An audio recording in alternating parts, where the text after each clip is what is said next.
আজ বাবা মায়ের টাকা বাঁচাতে আমি বানিয়ে ফেললাম জেলি ব্যাঙ্গলস। দেখা যাক কীভাবে বানানো যায়।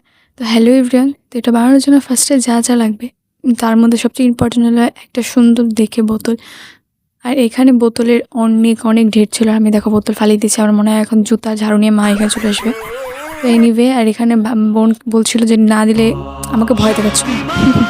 আমি মাকে ছাড়া কাউকেই ভয় পাই না। তো যাই হোক, এখানে আমি এটাকে ভালোভাবে ধুয়ে নিব আর পরিষ্কার করে নিব, কিন্তু বোতলটা ভালোভাবে ধোয়ার জন্য এক হাত দিয়ে আমি ইউজ করছিলাম। যাই হোক, কষ্ট মষ্ট করে ধুয়ে নিয়েছি। আর এখানে মা এটাকে ভালোভাবে কেটে নিচ্ছিল। এই কাজটা দায়িত্ব মাই নিয়েছিল। মাকে দিয়ে কাজটা করিয়ে নিলাম। আর অনেকেই বলবে বাপের বাড়িতে থেকে বসে বসে খাওয়া।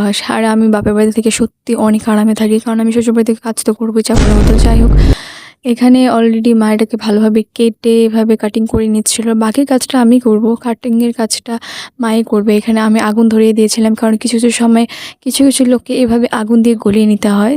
সেভাবে আত্মীয় স্বজনদের যদি গলাতে পারতাম। তো যাই হোক, এরকম করাটা তো ঠিক হবে না, কিন্তু যারা চায় তারা আসতে পারে আমার এখানে, আমি এভাবে গলিয়ে দিতে পারবো।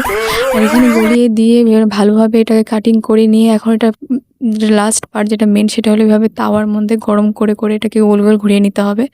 আর এখানে তো আমার সবচেয়ে বেশি ইচ্ছা করছে আমার কিছু বান্ধবীদের এখানে বসাতে। তো যাই হোক, এদের তো আবার পিছপড়া বাদরের মতো হয়ে যাবে, কোনো ব্যাপার না। আর এখানে এটা করা হয়ে গেল, তারপর আমি করব কালার। আর কালারের জন্য এখানে আমি দুটো ফেব্রিক নিয়েছিলাম, একটা হোয়াইট আর একটা রেড। রেড কালারটা একটু হালকা হালকা করেই লাগাচ্ছিলাম, কারণ বেশি রেড হলে ভালো লাগবে না। একদম নিজেই বুঝতেছি না এটা কি আমি বিয়ের পলা বানিয়ে ফেলছি। হ্যাঁ, যাই হোক, যদি বিয়ের পলা হয়েও যায় নেক্সট টাইম আমি বিয়ের জন্য এটি রেখে দেবো। পলাটা আর কেনার দরকার নেই, আসলে বাবা মার তো টাকা বাঁচাতে হবে। আর মোস্টলি ইম্পর্টেন্ট, বয়ফ্রেন্ডেরও টাকাটা বাঁচিয়ে গেলাম। যাই হোক, কারণ বয়ফ্রেন্ডকে বললে তো সে তো আনিয়ে দিবে না, আমি তো জানি। কারণ তোমাদের তো একই হাল, তোমরা বাড়িতে বানিয়ে বানিয়ে এভাবেই পরে নিতে পারো। কিন্তু আমার এটা পলার মধ্যেই লাগতেছে। আমি জেলি বেঙ্গলস কোথায় বানালাম কিছু বুঝতে পারছি না। কিন্তু যাই হোক, দেখো কারুকার্যটা আমি খুব সুন্দর করেই করছিলাম।